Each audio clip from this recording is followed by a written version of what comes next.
Do we have a deal? Mr. Williams. You know, as a father, I knew things were going to be different. You know, I could remember when I would go and the Matrix is telling my brain that just get lost in there all day. And after after 9 years, you know what I realized? Ignorance is bliss. Disney World's just not the same when you have kids. Then we have a deal. I don't want to stand in no lines. No lines. You understand? And every time I go, I want someone to greet me at the gate. Maybe Mickey or Donald. You know, I want them to treat me like somebody famous. like an actor. Like as if I have my own podcast. Whatever you want. Okay. You know, we have a lot of expressions in the English language. I don't even know what I'm saying. What are we talking about? Where'd that come from? Most all of us use them every day. I don't even know what that means. No one knows what it means. You know, we just say them as if they really made sense. I mean, how silly is that? Do you understand the words that are coming out of my mouth?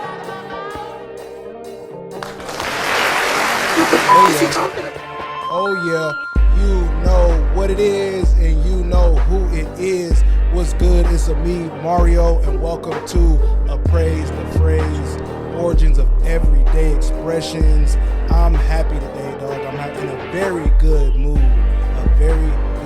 You know who I'm here with? I'm here with my man, my co-host, 20 Williams. What's good, brother? What up? What's going on, everybody? How y'all feeling? Man, I see you getting cleaned up. You're not trying, you're doing. This is a doing business. I appreciate it. For sure. And today we rocking out with somebodies that are near and dear to me, man. The work that they do, the people that they are. I'm just pleased. I'm happy. Like I said, I'm happy today. I got ICW, InnerCity Weightlifting in the building. Who's representing ICW today? My man Ian and my big dog Ace. What's going on with y'all? How y'all feel? I'm good, man. Can't complain. Ace, how you feeling, dog? Dang, can't hear you. You might have to get closer or figure that out, but happy to have y'all, man. What's up? Beautiful. Man. It's a long time coming. That they that we get to work together in another capacity, man. My history with ICW was a chief program officer there. The work they do just connected with what they're doing, man, which is impact business that with people that make impact, dog. So today we gonna get some insight from people on the ground making change in the world, dog. And I'm excited for that.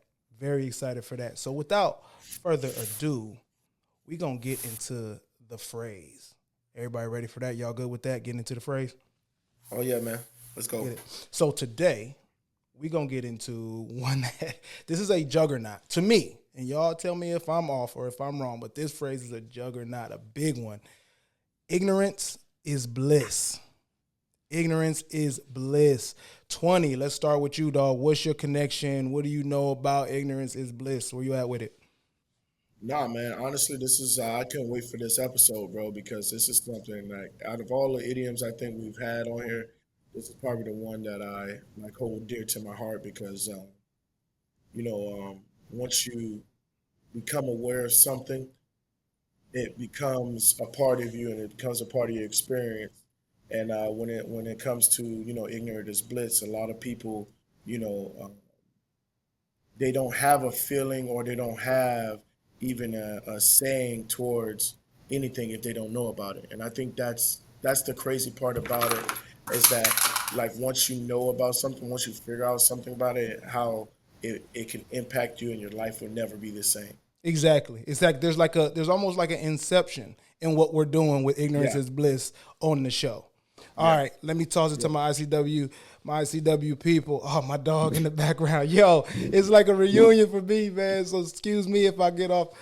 Ian, Ignorance is Bliss. What's your connection with it, man? Oh man, my there's a lot. My first connection just kind of, it reminds me of my own just journey towards learning about all sorts of things. It connects with me with just growing up and getting older, and just kind of the coming of age, and how much your perspective changes. That's my gut reaction, having just hear you guys say it the first time, but that's my gut reaction right there, is just the coming of age, and just how much you learn and how much perspective shifts as you get older. Yep. Big life changes. And I struggle a little bit with the bliss part. Yeah. But I'm sure we'll talk more about it. Of course. My dog Ace, we got a little Ace in the building. Always welcome. Proud fathers, all of us proud fathers. Ace, ignorance is bliss. Where you at with it, man? How you connect with it? Oh, Mike, so you can hear me well? Yep, I can hear you well now, man. Well, for me, growing up in Boston, growing up in Roxbury, there's just one way we think, man. We straight from the hood, we straight from the gutter. This is what it is. We're gonna show and prove that everywhere we go. I had to figure it out the hard way, just trying to, prove to people outside of that world that, we can adapt to any environment, you know what I mean? And that you don't got to carry that, you don't really have to carry that stigma with you everywhere you go. You know what I'm saying? Like, right. Because once you do carry it with you, it's hard for you to get people to understand it and treat you accordingly, or to even have you adjust that way. You know what I mean? Right. So, and then when your peers and see you changing, see you speaking differently, see you dealing with a different crowd of people, now they're looking at you like what you think that you good or whatever, not knowing that they got it in them. They just don't know how to get it out of them. They trapped. You know what I mean? Yeah. So that's their ignorance. You know what I mean? Yeah. Yep. And it's like you said. I think. Go ahead, 20. Not to cut you off, Mario, but I think Ian definitely hit it on the head, man. It's just about that growth and that maturity that you get. When you talked about the bliss part, I feel like the bliss is more or less like it's not your problem, or you don't have to worry about it because you don't know anything about it. You get what I'm saying? Like, yeah. I think that's where the bliss part comes in when they say ignorant is bliss, like, as opposed to if you don't know anything, it's not going to affect you. Right. Like, if you don't know what's going on the other block, you feel me, it's not going to affect you.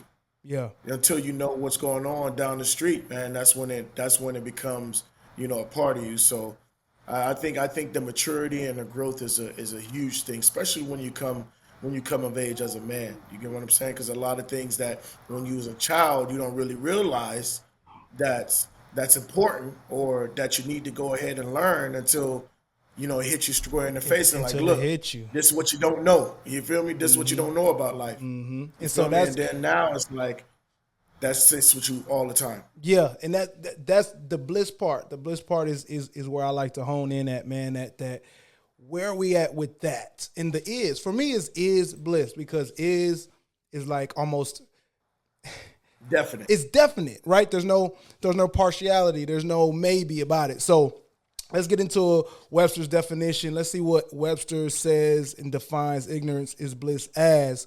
Webster says ignorance is bliss is if one is unaware of an unpleasant fact or situation and that one cannot be troubled by it. So like you said, 20, like y'all was saying, like I'm not troubled by something I don't know. I'm unaware of it, so I'm not troubled by it. And that can be in a weird place from what I hear all three of y'all saying is ignorance to the next level of life. Like, I'm not worried about what comes with that, whether it's good, bad, indifferent, because I'm not aware. I don't know about it, so I ain't got to worry about it. You feel what I'm saying? Right. Ace, where you at with the definition where it's specifically they talking about unaware of an unpleasant fact or situation? If you're not aware of it, you can't be troubled by it. Where you at with that?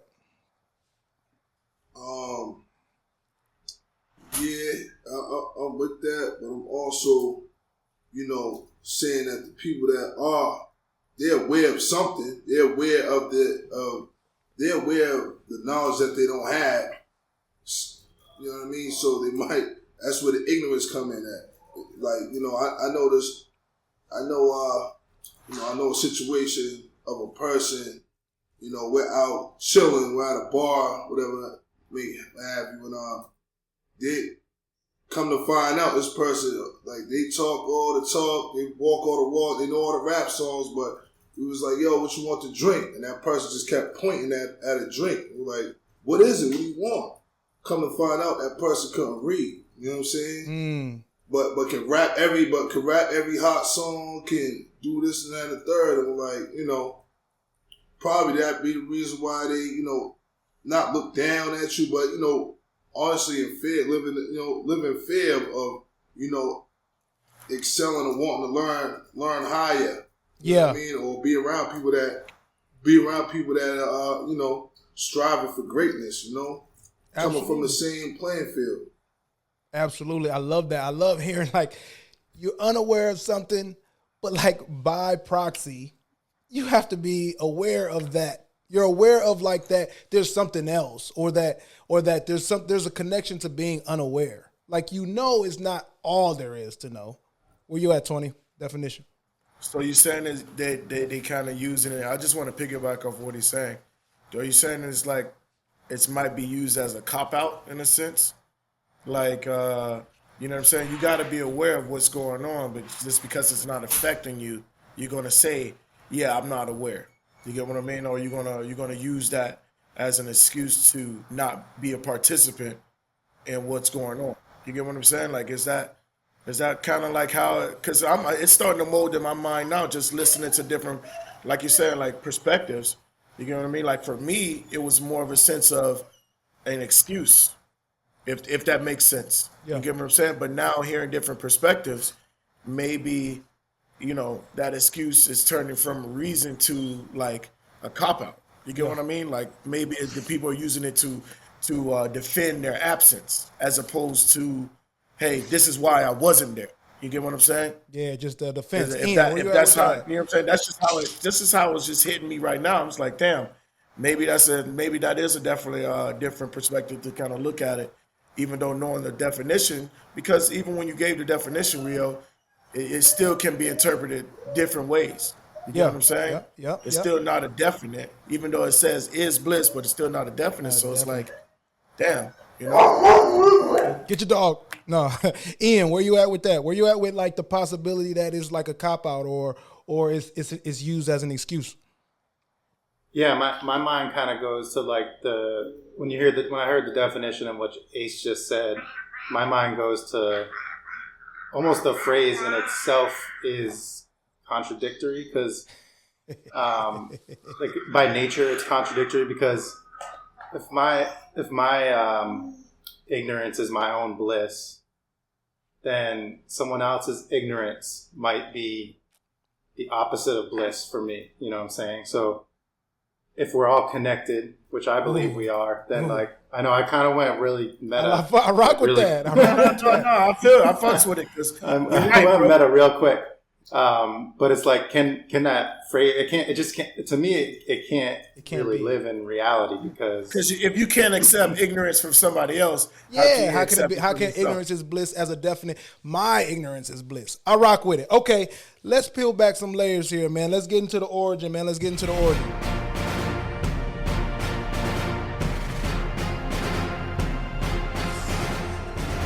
Here we go. So let's round one of origin unpeeling of ignorance is bliss.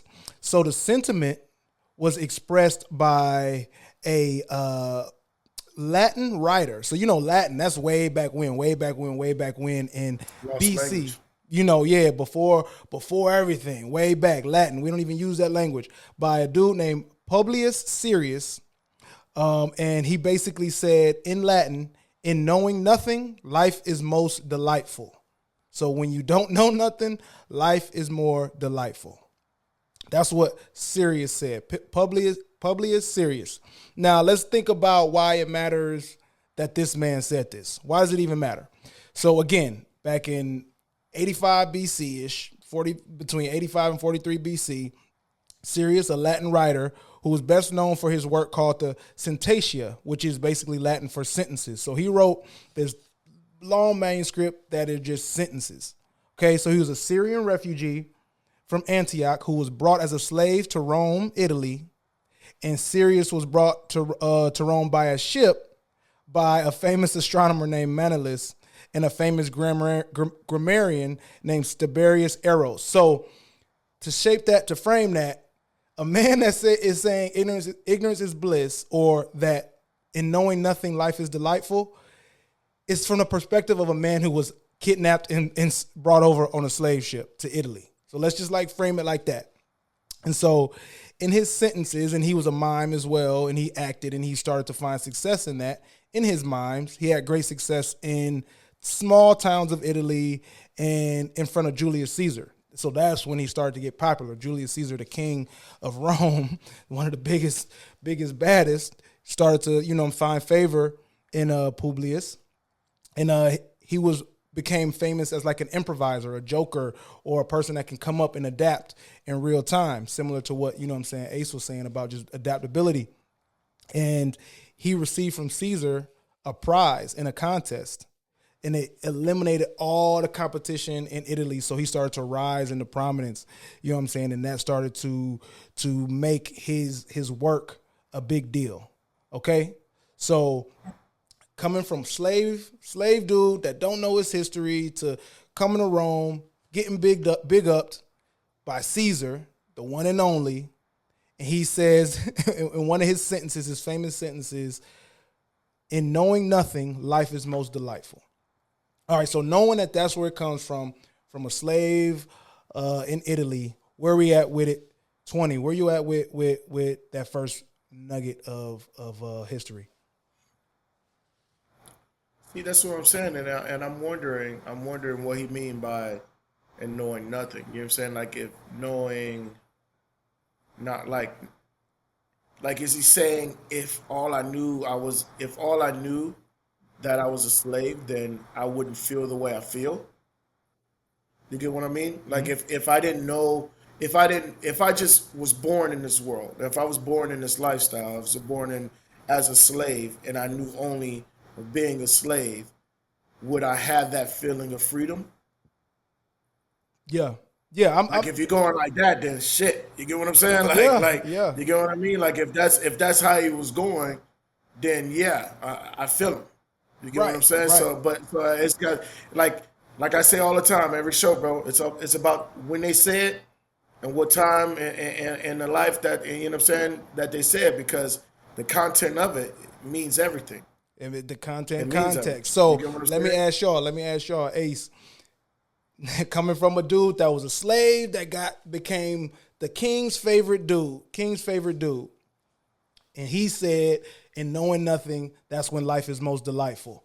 What does that place the phrase for you? How does that like shift things with ignorance is bliss for you? Where do you feel what he's saying coming from that?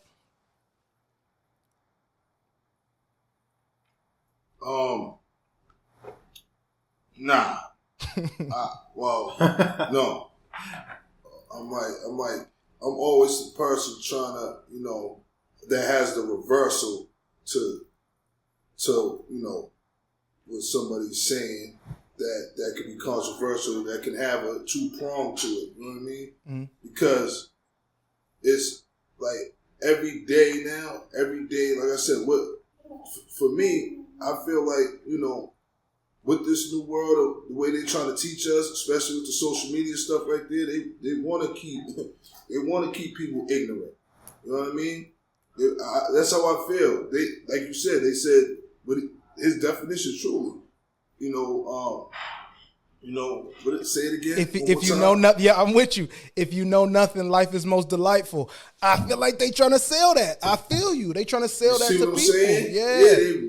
They want it in a wide variety now. You know what I mean? They want us to believe that. So that means you right now, this right here, we're not even supposed to be on this topic right now.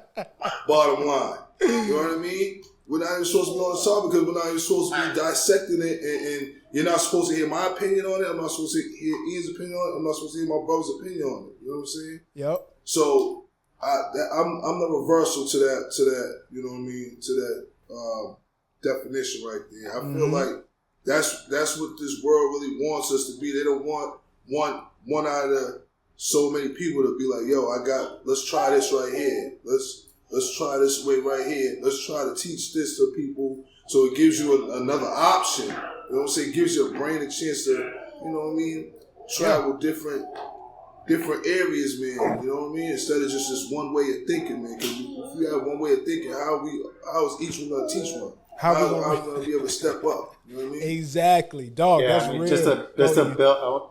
I want to build on that because I think what's the opposite of how do you change from ignorance to non-ignorance? I think it's to ask questions, right? So from aces to piggyback off of ace, it's like if you're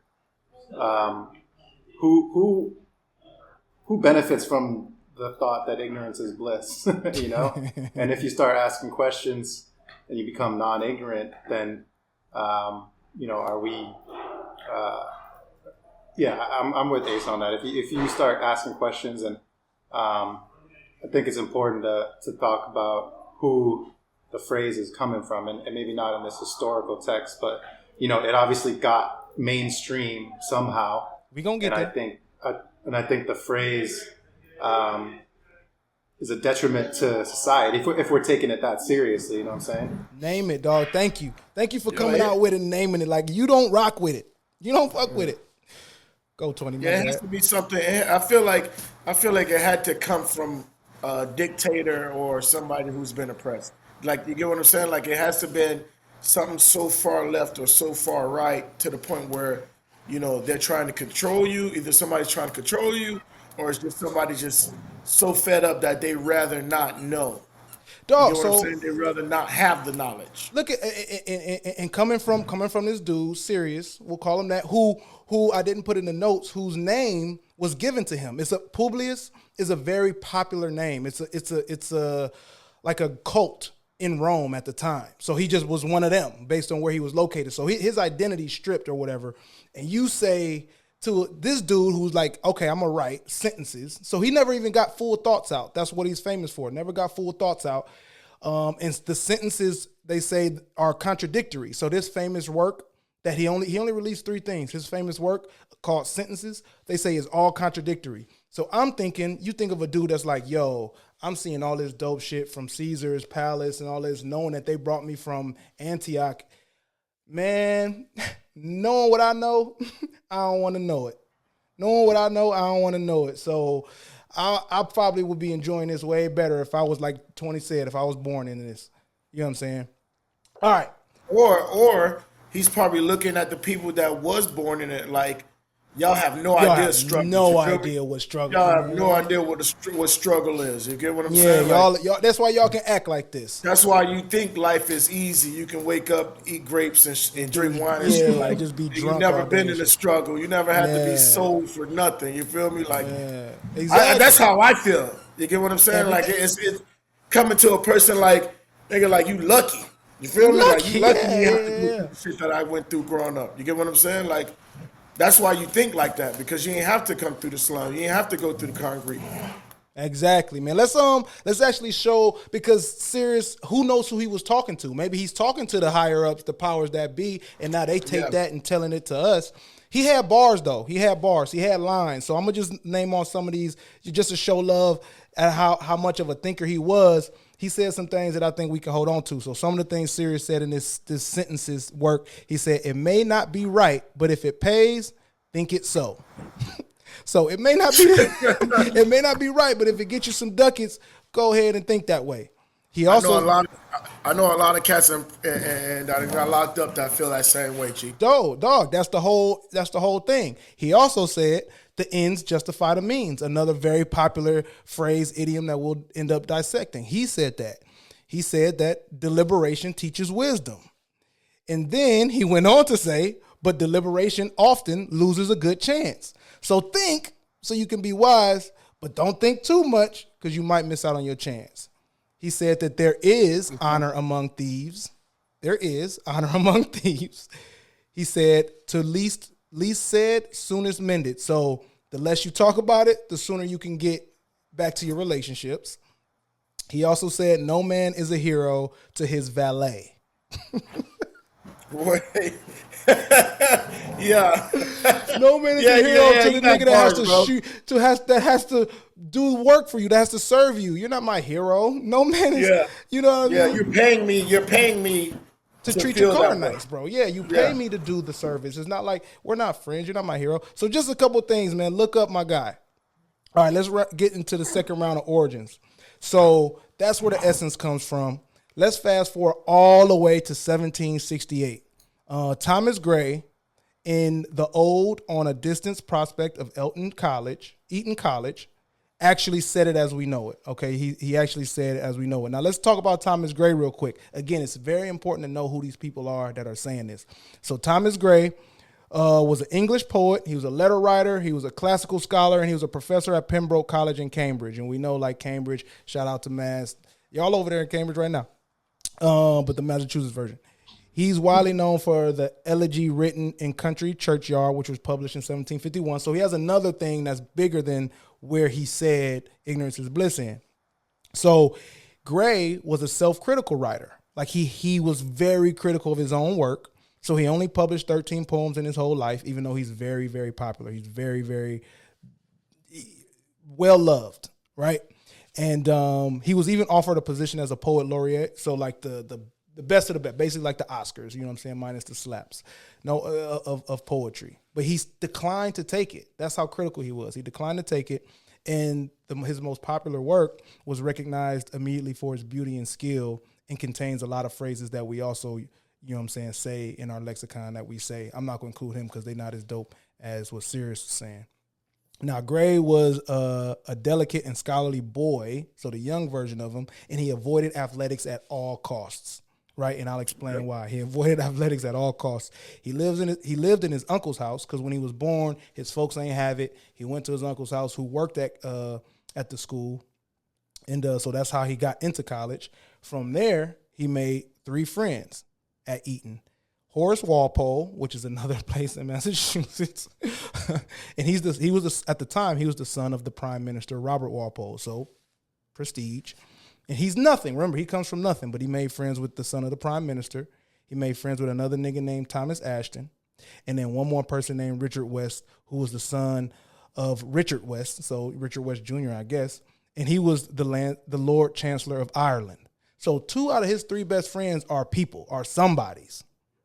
From his childhood, somebody's, right? And remember, he made Ignorance is Bliss famous in the 1700s. And the 4 of them prided themselves on their sense of style, their sense of humor, and their appreciation for life. And they were called the Quadruple Alliance, which is like kind of like dark a little bit to me, because who are these niggas? And then once he made that friendship and he kind of started judging everybody and shit, they started to like section themselves off as like better than everybody. Again, remember, he's not from nowhere. The other 3 are. And then Gray went to Penterhouse, where he went there and he was like, the curriculum is whack. They're boring. Everyone here is boring. And he actually wrote a letter which he said that the masters, so the teachers, were mad with pride. So crazy, crazy prideful folks. And that the students were sleepy, drunken, dull, and illiterate things. So like looked down on folks, did not rock with them, did not fuck with these people at all. Hated it. And also hated like his own work, self-critical. So while he was in college, there's a story that says he always left his a rope out of his window because he was scared of fires. Like he was naturally just scared of fire. So he left a rope hanging outside his window so that if a fire ever jumped off, he's jumping out, right? So everybody knew this. The dude with the rope outside his window, that's Gray. You know what I'm saying? Everybody knows. And they also know he hates us. You know what I'm saying? He thinks we're stupid, all that. So what they did was they attached a bar out. I mean, they put a pool outside of his thing, loosened the rope, made a fake fire alarm thing go off. So he wakes up, oh no, oh shit, jumps out the window, slides down the rope, half asleep, splash into the pool.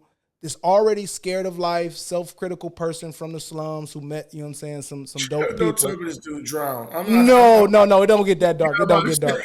It don't that get would that have woke dark. me up right now, Mario. I ain't gonna lie. I was like, okay, where's this going? Okay. No, so But he falls in the pool and he leaves and he's like, you know what?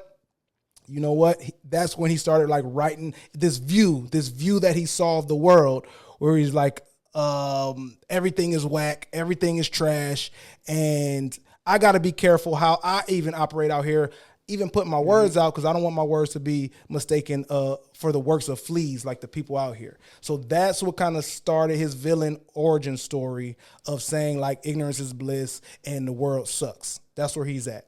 So does that shift anything for y'all? I'll start with Ian. Does that shift or shape anything for you, knowing that Thomas Gray, who put it in English, how he is, his history on ignorance is bliss? Does that shift or shape anything on the phrase for you?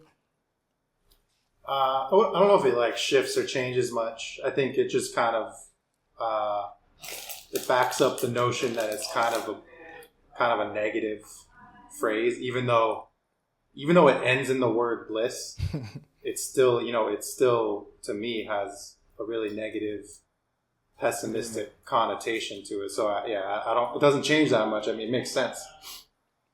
All right, Ace, where you at with Gray? Like, do you think, again, framing him as a dude that comes from nothing, linked up with some dudes that were somebodies, got pranked for it, dipped off and started writing, and one of the famous bars he writes is ignorance is bliss. Where does that put you with the phrase, and how you feel about my man Thomas Gray? I mean, I feel like he was brought into a situation. He was brought into a situation, where basically he felt like he might have been outnumbered or out educated or whatever, and he had to learn. He had to learn how to, adapt to his environment, and as he's transitioned to adapting, he's probably figuring out like, yo, I could get by these two. You know what I mean? I could get by these two with my own definitions, my own reactions, or you know what I'm saying? Like, your own interpretation. My own world. Yeah, I create my own world. You know what I mean? Yep. And on some realness, man, it be like that out here. It be like that out here right now sometimes. You know what I mean? Like you got to create. It's really survival of the fit right now. You know what I'm saying? You really got to, right now, because we all on the same playing field right now. You know what I'm saying? It's crazy. You got to figure it out. We all fight for the same shit, man, keeping his mind strong. And, we got to watch the players around us sometimes. You know what I mean? And we got to play our game. If I'm making sense. You know what I mean? Yeah. And sometimes this shit got to get recreated. You know what I mean? Yep. I feel him at the time, Exactly. That's where I'm taking it to. Like, he peeped something. He's around these people. He peeped something and he said, okay. And then that final straw was get that prank, and he like, you know what? All right, I'm gonna go ahead and develop my own world with this. 20, where you at with it? My man Thomas Gray. I think it was mostly this, he was hurt and he kind of used it to get back, or he was in his feelings. You get what I'm saying? Like, I think it goes back to what I was saying earlier, like how he's looking at these people that he probably looked up to, these people that he probably admired. You get what I'm saying? And for them to try him like that, you get what I mean? It's like, bro, you guys always had it. You get what I'm saying? Like, these people always had it. They don't have to struggle. They're not going to know what it is to go hungry. You get what I'm saying? So it's like, you can tell all that came out right after they pulled the prank on him and scared him half to death type of deal. You get what I'm saying? You can tell that all that was just like, you know what? Here I am thinking I have to be like them to be somebody, when really, you know what I'm saying, these are more the uglier people. And that's maybe that's maybe what he was thinking. You get what I'm saying? Like, you never know, man. When people are in distress, when people are feeling a certain way or in their feelings, man, you never know how, you say he was more of a wordsmith, so that could have been the situation. You know what I'm saying? Like, Yeah. damn, you might think somebody is a certain way, and you might have a certain perspective on a certain person until you actually know them. Right. You Right. get what I'm saying? Right. So you can be around people and be ignorant of who they really is until you figure it out, or until they show you really who they really are. Yeah. You feel me? Like I that, think- and that's the crazy part about it to me, because that's how I go with it. You know what I mean? Not to make it on some personal shit for got me, to. but it just seems like, just the scenarios that everybody that is in when they're saying this is more of a situation of, boy, y'all think y'all know what's up, but y'all really don't. really or don't. I think I thought I knew what the deal was, but now I really don't. I don't. Man, let's piggyback off that right now. So, in the Ode to a Distant Prospect of Eton College, which helps make sense to why he named it that, and then it's in this poem. It's in this writing. So, I left Eton College. This is the ode to that person, right? To that experience. He said, I'm going to just read off the poem that contains the line. So peep it. To each his sufferings, all are men, condemned alike to groan. The tender for another's pain, the unfeeling for his own. Yet why should they know their fate, since sorrow never comes too late and happiness too swiftly flies? Thought would destroy their paradise. No more. Where ignorance is bliss, 'tis folly to be wise, dog. So he's like, to me, when I hear that, when I hear him write that after experiencing all this, it's like, I'm in this groups, I'm in the space with the people that are deemed smart, wise, and how life really is, and it'll turn on you. That shit will turn on you. It's a fool. You're a fool to be wise, because you can only go down from here. That's what I hear when he says that. So I was kind of in the space then, right? Like it seemed like you caught it. Yeah. Yeah, that's what I feel like. I feel like you caught exactly where he was at. Like, you know what? Let me get right to it, man. Y'all don't know what's up. I kind of didn't know what was up. That's what it means. Y'all and me. Y'all being the wise folks, me being the unwise, and then coming to the wise and thinking y'all are whack. We all of our shit gonna crumble. You know what I'm saying?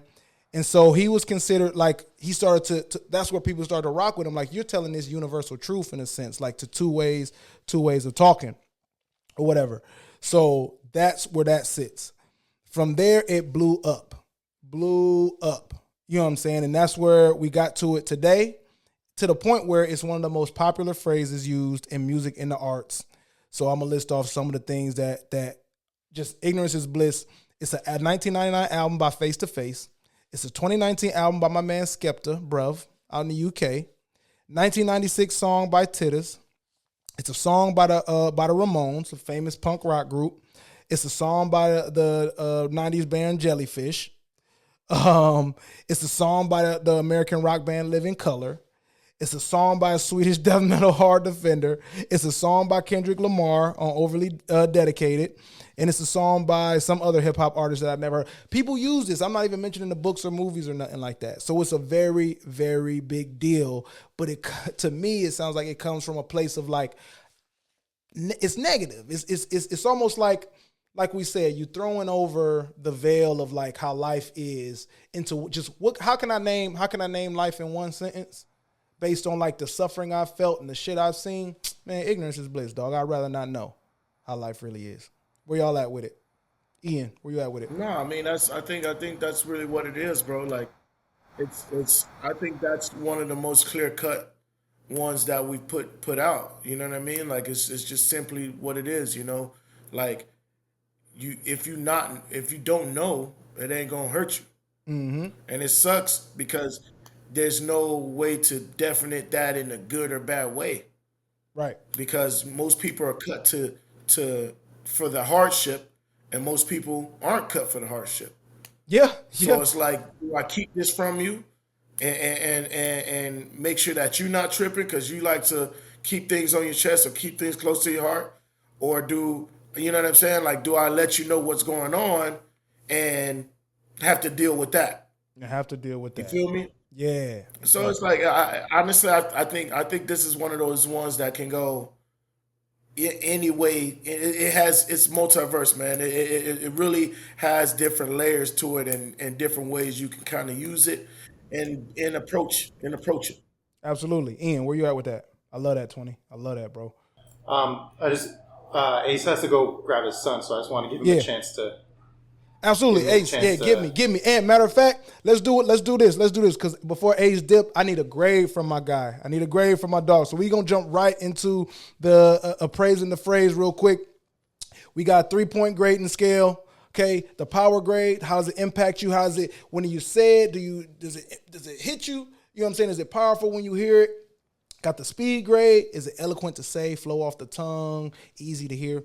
And then you got the guest preference, which is y'all. Like everything combined based on the speed, the power, the history, how you feel about it, how you going to use it. Ace, A through F, like the grading scale. What do you give Ignorance Is Bliss? And give me a little bit why. Like I said, I'm glad I was brought in on this. I appreciate y'all because it reopened my eyes. You know what I mean? I just had a crazy situation with a friend of mine, man. Who, he did a lot of time. He did a lot of time, and he was supposed to go back in for like this. He's smart. He knew. They said, "Well, we haven't seen you for a while." He did. First of all, he did 20 years for something a crime he didn't commit. He flipped his case. Now he's out, but he copped out to some probation. Just he wanted to be free, you know what I mean? But he has some problems going on. But here goes the system again, playing on that. He already knew he overseen what was gonna happen, so he left. I bumped into him in Florida. True story. Kicked it with him and all that. And he never told me how he felt, but I already knew how he felt.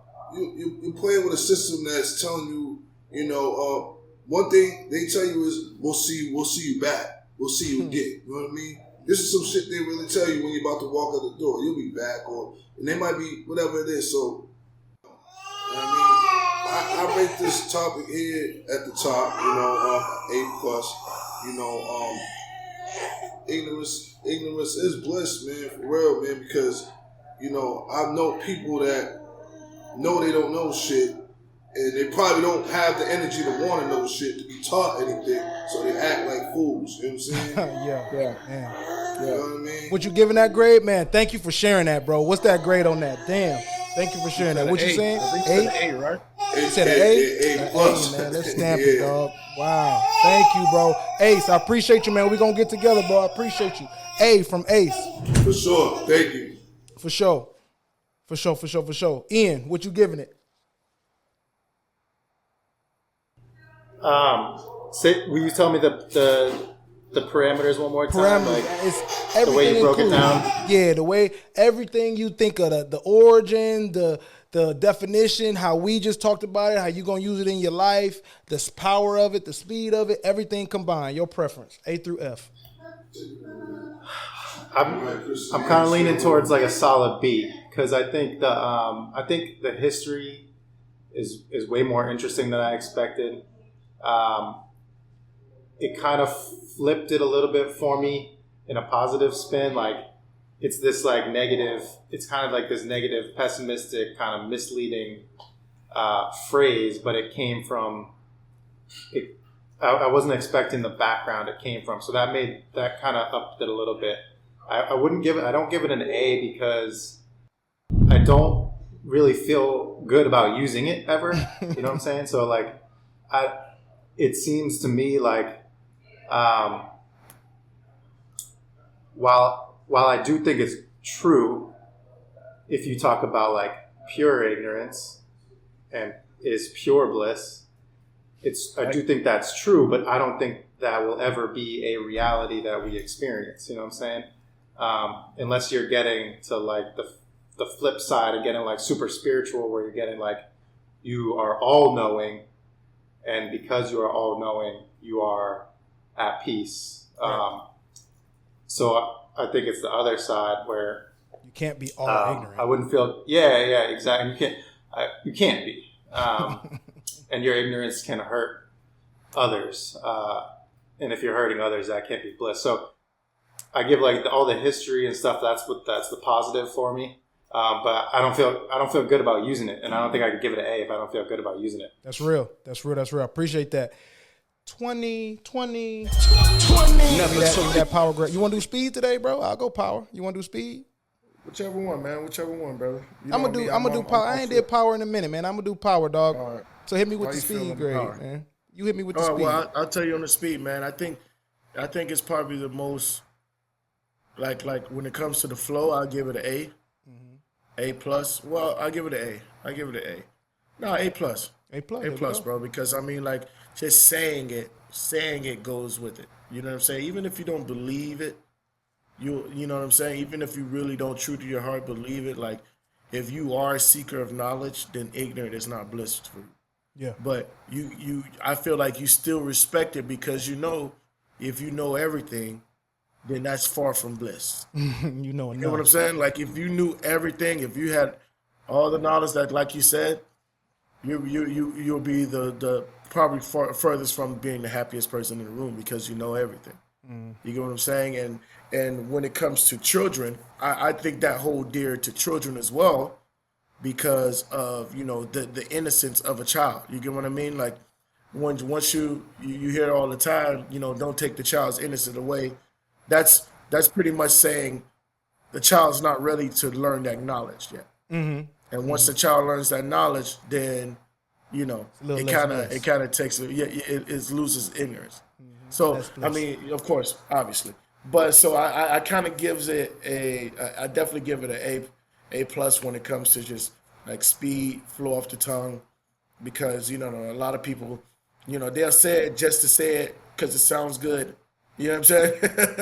A lot of people say it just to say it because it sounds good. Yeah. You know what I mean? Just to end the conversation, or they'll be like, well, ignorance is bliss. Just to get, you know what I'm saying? Just to say it to cap something off like a period. So exactly. I mean, when it comes to just speed, definitely. But yeah, it definitely has its own, contexts and you, like you said, once you figure out the background and the history of it, it kind of gives it a different meaning to how you're supposed to use it. Absolutely. All right, A plus. I think it's kind of I want to just add to what you just said about like the ending a conversation. I feel like the most common times I hear it sometimes is like kind of make an excuse for someone, or like oh yeah, they're not being accountable, or they're being or they're treating you, or you're trying to make someone feel better by saying that person is ignorant and they're happy being ignorant. Exactly. When in reality, you're comforting them by saying that about someone else. So it's like because you know it, what's going on. So it's like you see that it's not blissful, but yet you got to be like, I'm gonna let him be that person because obviously you say I know something he doesn't know. Yeah. And then the only last thing I was going to say that about kids too, is like, I think that might be the circumstance that I missed where it actually could be true in reality. You know what I mean? Because I think about my daughter who is 2.5, and she's just like such a happy kid. And I'm like, is part of it, like, is our human nature to be kind of like happy and blissful? And then as we learn about some of the awful things in the struggle, is that where that like pure bliss goes away? Exactly. So I think kids is like an innocent reality where it's actually true. Yeah. I'm with that. Y'all gave it to me really with the power grade. How does it hit? I mean, when you say it, whether you believe it or not, it's used, and it almost it grounds the scenario, whatever it is. If you're the person saying it and you mean it, look, that means let's leave it where it is. If you know more and you're saying it in proxy of somebody, let's leave it where it is.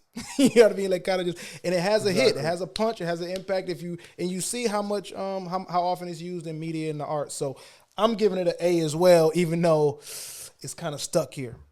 Okay, before we get out of here, man, appreciate you, Ian. Give us a quick spiel on ICW and how we can find y'all and how we can support. Yeah, quick little explanation of what we do. We are a nonprofit. I call us a fitness community.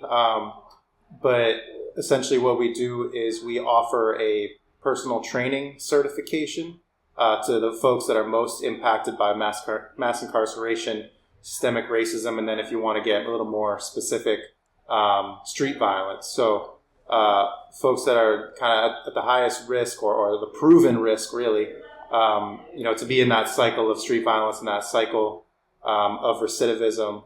We offer, some support, really.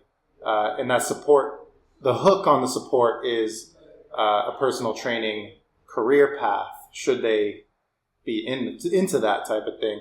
If they're not into that type of thing, it's still a hook to work out. I know, Mario, that could be a powerful hook to get someone, to get to know someone. Is just shooting the shit at the gym. And so even for the folks that maybe aren't passionate about becoming a personal trainer, the gym acts as an excuse to reach out to folks, to build a relationship and trust. And from there, we can help with all sorts of things, meet people where they're at.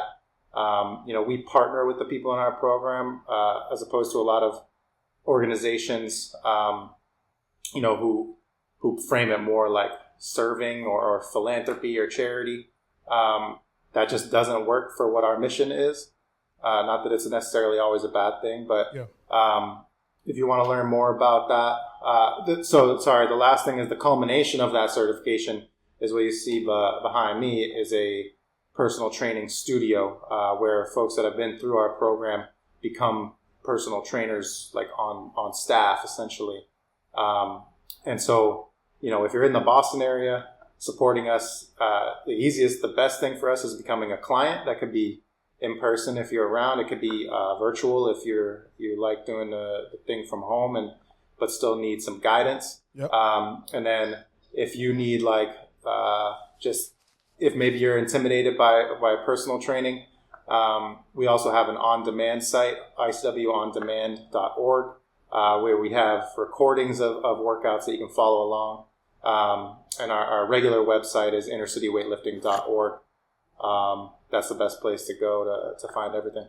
Beautiful. Man. Heard that. Man, it's a beautiful thing. You have to witness it in action, but you don't have to step inside the four walls to get it into support. So find ways, man. Find ways to continue to be the change that you want to see. Appreciate you, Ian, man. Before we get out of here, though, we got one more thing for you. 20's going to prop you. We got one more thing for you. What we got, 20? Oh, man, this is one of my favorite segments that we do.